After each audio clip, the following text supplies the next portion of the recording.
Recently, the internet sensation turned number one film known as The Backrooms has humiliated Hollywood and their billion-dollar budgets.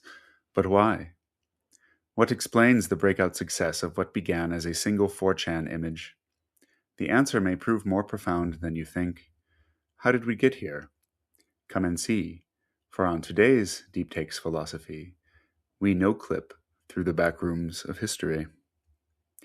Anyone familiar with Romans is likely aware that they had a talent for punishment, whereas the summum supplicum, or ultimate punishment of crucifixion, is by far the most famous as well as severe form of physical punishment. It was strictly reserved for non-citizens, enslaved people, and rebels. Even the most severe Roman criminals were spared this specific indignity.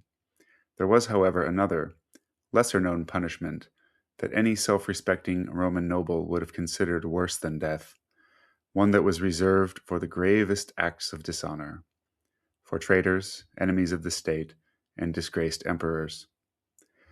The faces were carved off of any statue of the condemned, from which we receive the phrase to deface.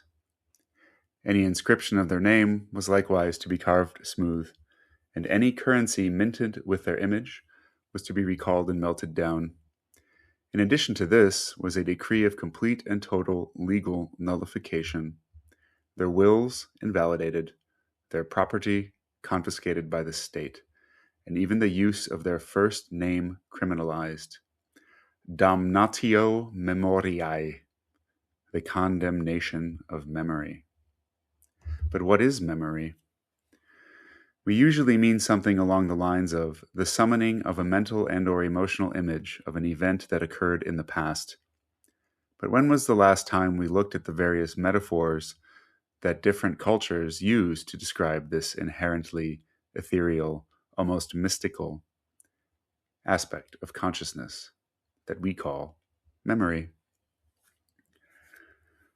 The English word derives from the Latin memoria, which is related to the Greek merimna, which means to the preoccupation of the mind to pull the heart in various directions.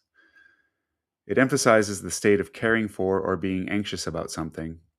In English and Latin, memory is treated as a physical space where things are stored and again searched for, as expressed in the other term, recollect, i.e., recollect.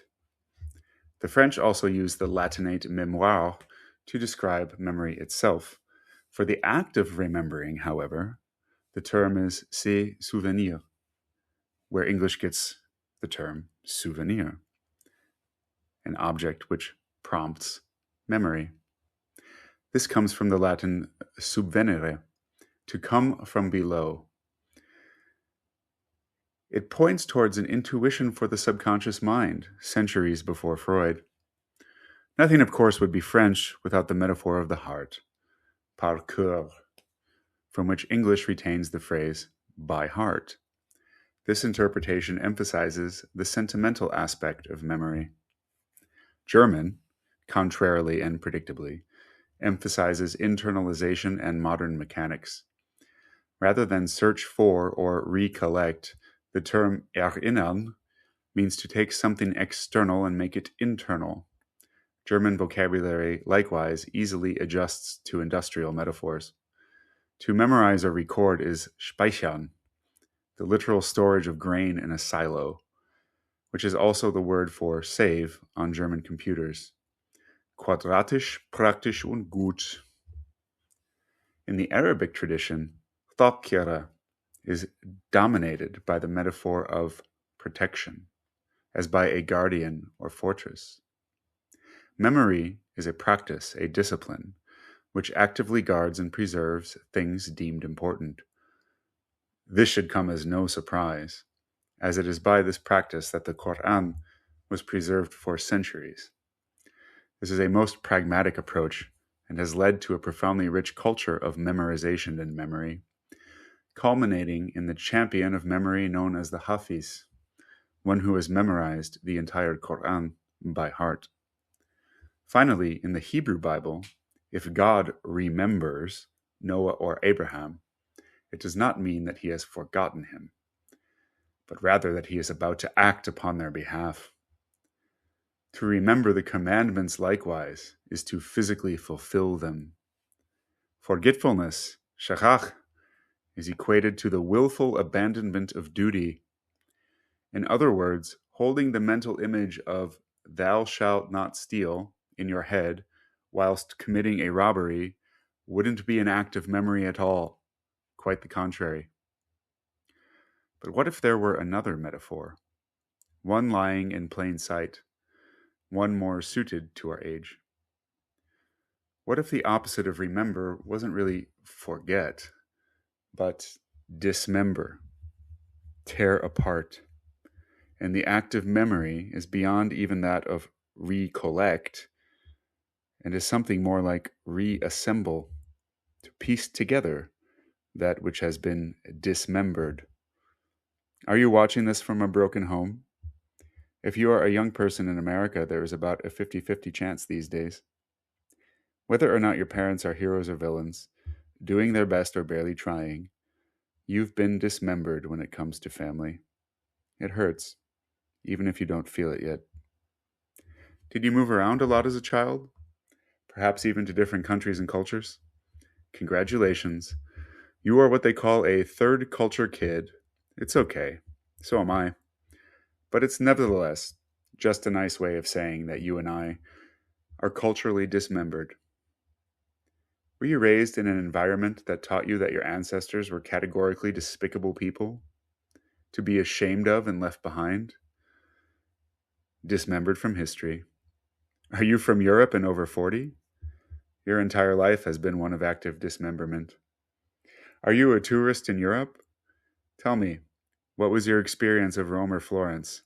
Did you feel like you were immersing yourself in a coherent whole, a coherent culture, or chaotically visiting an open-air museum of dismembered fragments of something that used to be? Don't answer if you are American. Most likely aren't capable of knowing the difference, as the United States is populated exclusively by descendants of people who at one point or other, for reasons good or bad, dismembered themselves from their entire world and started over again a few short minutes ago, historically speaking. Although this process is to some extent natural and inevitable, after all, the Roman Empire has been dismembered for millennia. It has never come to characterize an era quite the way that it does today. The normalization of divorce, collapse of religion, and dissolution of national boundaries over the past decades and generations have all prepared the way, like John the Baptist, for the living God of dismemberment that has been the internet in general and AI in particular. The one is like the natural radiation that has always accompanied radioactive elements, the dismemberment of Rome, the slow march of time, is a force of nature in and of itself. Our era, contrarily, is more like the radiation that follows a nuclear holocaust. Dismemberment defines our youth.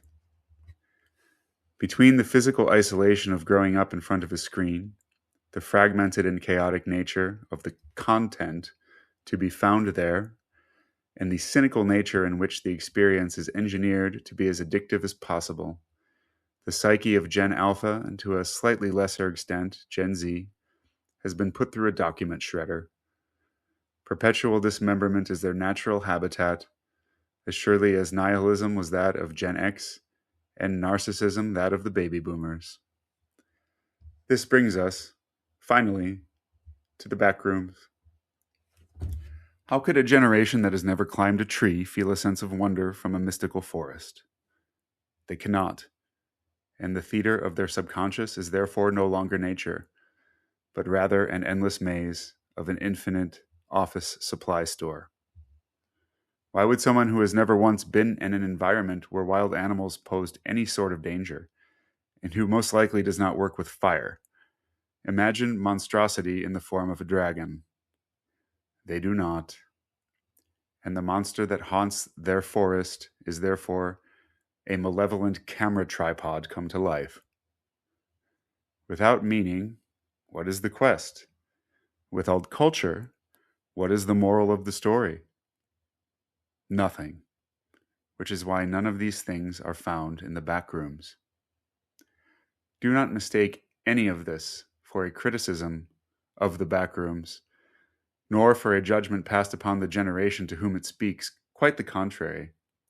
If anything, it's a criticism of all of us who came before, whose stewardship of culture and the human imagination has been shameful. A true artist holds a mirror to nature, and Kane Pixels does exactly this. He is the closest thing that Gen Z or Gen A have to Shakespeare, because he outwardly manifests the darkest secrets of our innermost reality. It just doesn't resemble Macbeth or Hamlet anymore. The reason that a 20-year-old YouTuber can humiliate Disney Star Wars is because Disney Star Wars is not only trying to repackage and sell a myth that spoke to the space age generation. They are doing so cynically and lazily. It speaks to nothing. It is no longer true, and no amount of money can change that. The Backrooms are what Middle-earth would look like if it were created by Michel Foucault, a land of incredible complexity and rich detail that is completely devoid of meaning or purpose, populated only by fanciful images and the endless repetition of simplistic themes. Why wouldn't Middle-earth look like a postmodern hellscape when that is exactly what Earth, spiritually and creatively speaking, has become? The Backrooms are the epic fantasy of the dismembered, and once you no-clip in, radical recollection, indeed to the point of rebirth, renaissance, is the only way out again.